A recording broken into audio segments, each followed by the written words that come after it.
Sophie Reeder had a smile that lit up her face. I think about it all the time. Detective Jennifer St. Jean says this is the case that haunts her. This mother of five would like nothing more than to find out what happened to Sophie. I constantly think about what can I do different, what can I look at, what angle can I think of.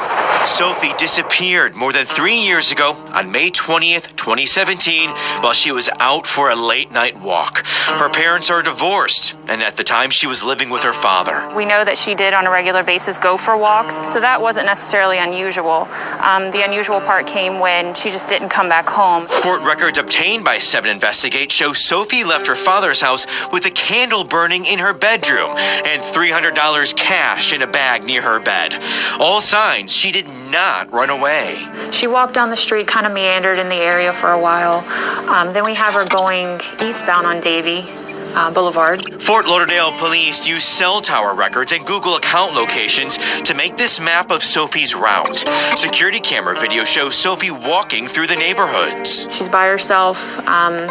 Other than that, we have no idea what she was doing in the area. Sophie's phone either died or was turned off at Southwest 11th Court in Fort Lauderdale. There's no question she was in this neighborhood. Absolutely. That night. That's not into that early morning. Right. And this is her last known whereabouts. It is. Before her phone signal dropped, detectives believe she was in contact with 2 men in this neighborhood. Police suspect both men at the time were dealing in dark, dangerous, and illegal underground activity. So you can tell us now, a suspected drug dealer, a suspected trafficker? Yes. Sophie's mom, Nicole, says she had been worried about her daughter. When I went through her room, I saw things like stockings and garter belts and booze, drugs. And I'm just surprised that she would even think about bringing that to my house.